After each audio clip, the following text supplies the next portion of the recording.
Father webale nnyo webali eddala omwana waffe ono okumuwa ekitambiro ky'emmisa okumusiibula ate n'omala n'otuula n'obukaka mu mukama wange n'otulinda ffenna tusobole okwerekera omwana ono mu kitiibwa mazima omwana ono ekitiibwa kyakoleredde webale nnyo webali eddala Father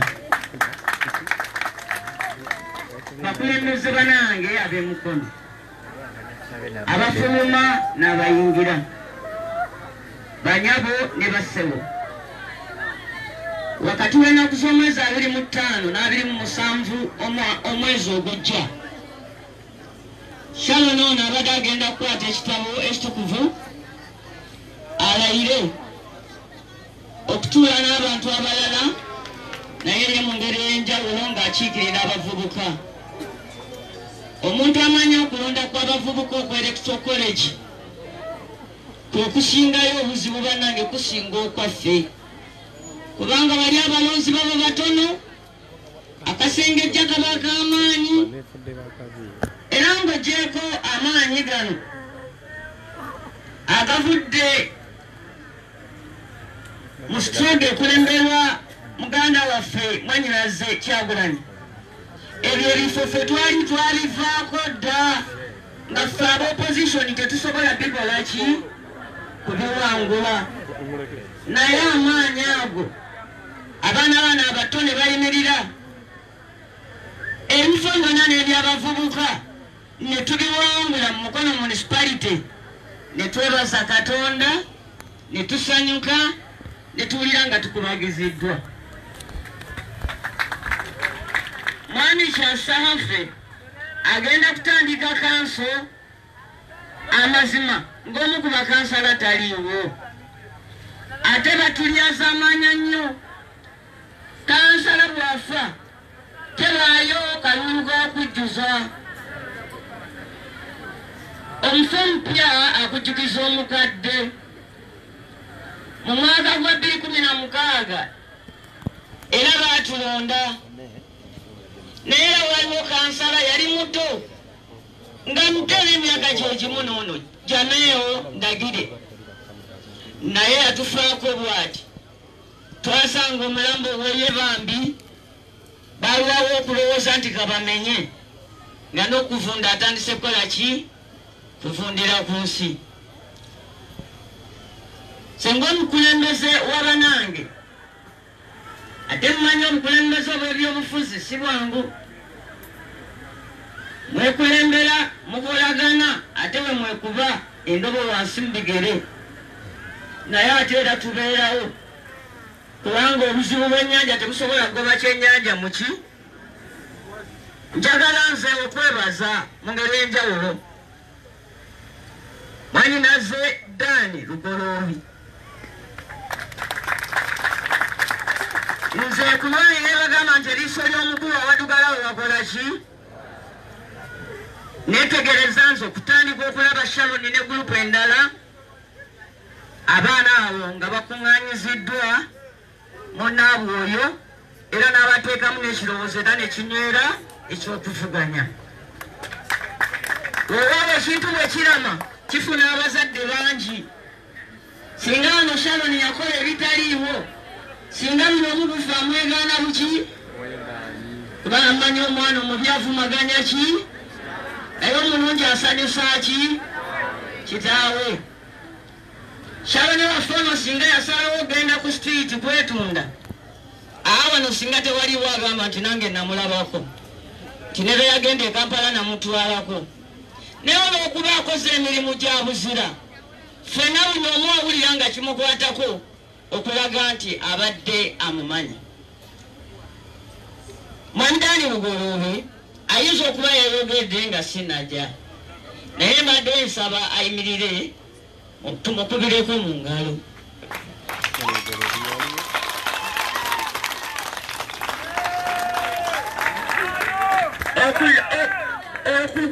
okuzumula abakulembeze n'okubalera si kyangu abantu b'emukono kibatwalidde emyaka 5 okuyimirizaawo munabyabufuzi alinga Namboozi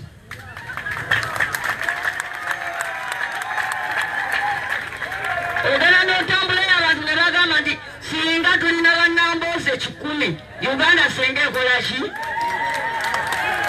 naye nze nina emyaka 5 gyali wadde 5 mu gumu naye ogwaggwa saagulwala mwemwakola namwe temwakola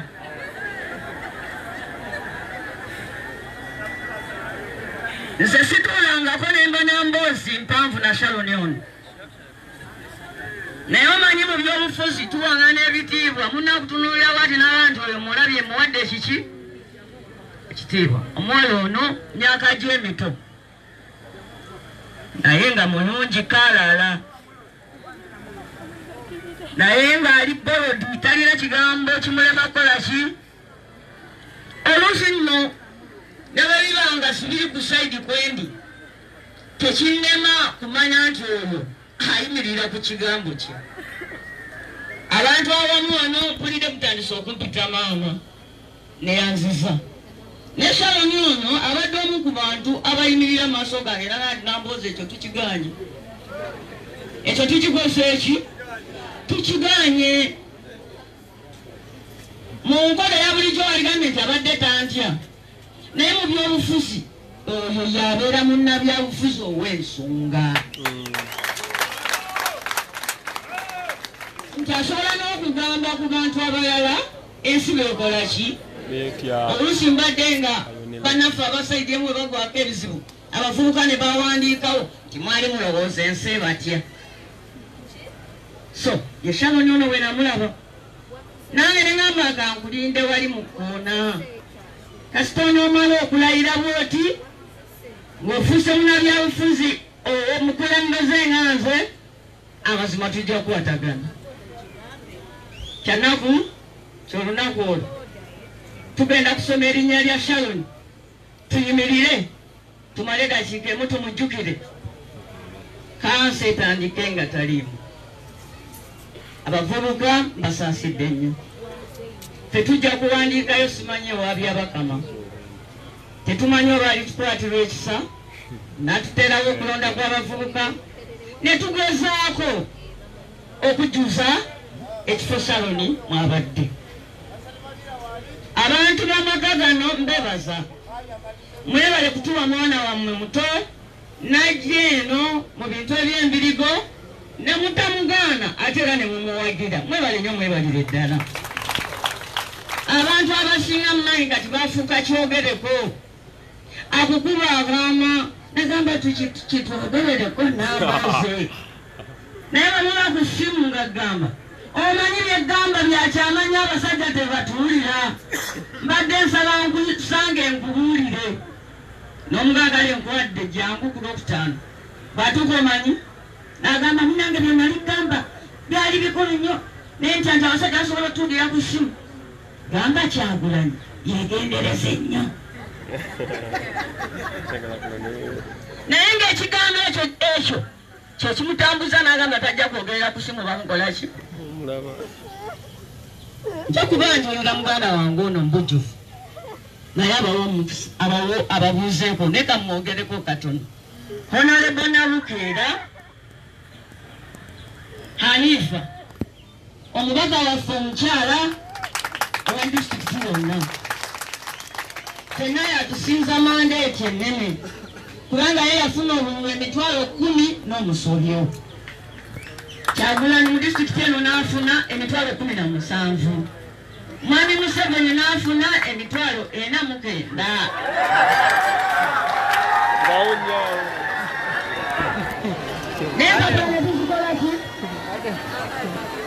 alo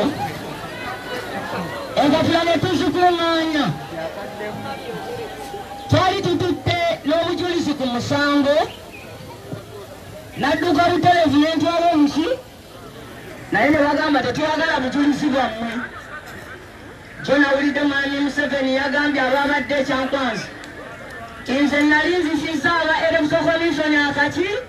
akasiriso balagulangirira Kyagulanyi senga nga tindi mu nsiko naye wali ogendayo mu nsiko n'ofuukanga pulezidenti w'e Chad ne bakuttirayo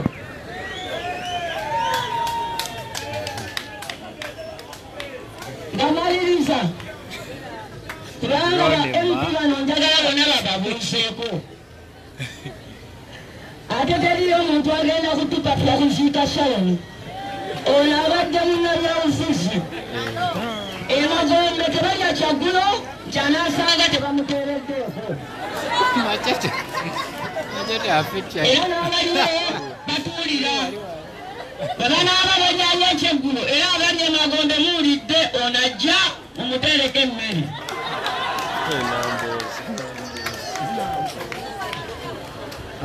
omubaka omukyala nabukeera gwaddidde endigere abadde nga nsanga olusi mu kolido ya palamenti naye namonze mutufiiridde mu ddala gwekyo lwaki tokyogerako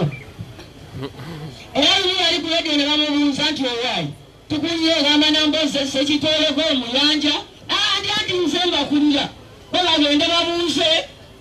baba abanaali bamala okwebuuza nange mba mmaze omuntu nga tasobola kwogera ne bwaba atudde mu palamenti ng'akusanga mu lukuulo gwe MP munne ate n'akusaba omwogererayo ki ensonga ye nga bwamagamaga tulebaza abantu b'emukono olw'okutwagala ennyo b'emuto n'obululu obungi ennyo bwe mwatuwa eri kabaka olw'omwana ono omuto afudde tugamba nti kutusinze nnyo Ssaabasajja okufiira mu binaabiro kufuuse ensonga gye bujjayo tujja tukugamba nti abatemu tebatuluuka ne batandika okuttira abantu mu binaabiro tulyoke tulowooze nti abantu baagudde mu binaabiro ne bafa saagala gamba nti ono bafemutte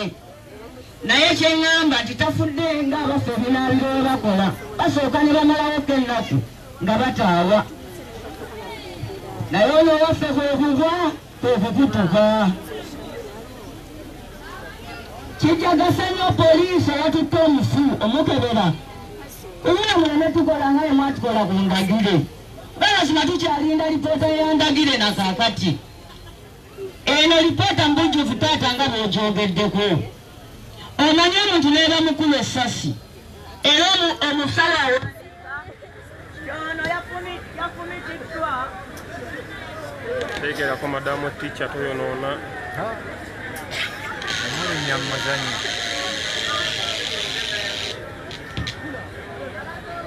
ogune jammuluma akwesigameko mulungu jammuluma omusawo owandiika nti ono yafumitiddwa ekintu ky'amaanyi naggwamu omusaayi bwati tasobolaga nti bamutugezasi kakati ono yesibye ebisiwa ng'agudde nga kifa ku ki ani yamusindise awaka yabadde waggale oba yabadde waggule yabaddeko n'omuntu emanju ani yasembeyo mukubira essimu kubanga ebigambo bino bwe tutabibuuza bannange abazadde basigala n'obulumi naffe bannabyabufuzi buli kaseera buli mwana wabendi gw'oyita nti jamu tugende n'obanga amuyise nti jamu kutwale bakutte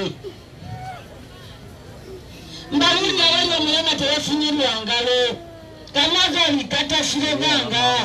bananga batwerera tubalulira ewona gwenawulira omunga agamba nti mwabaganda Ssaabasajja kakati mazima Ssaabasajja bwe yavuddeyo n'aboneka ng'akyuse ku bbala abantu bonna bajubidde omusajja oyo omukulu yayogera ebyo ebigambo era tuli mu nnaku twakafiira ekibishopu mulebe olumira mu nnyumba ye teyatuuka mu kinaabiro yeyafira ku kitanda kyeyambutta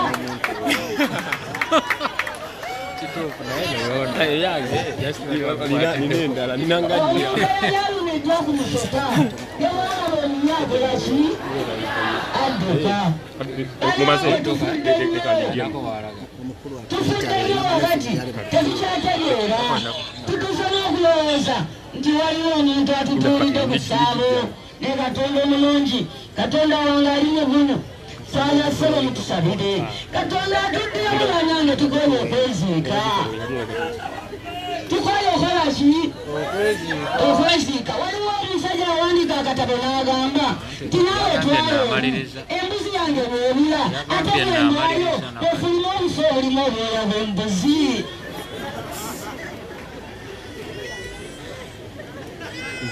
yene yesigaddemu saba ntonoon okwogera ebintu sikusinga muki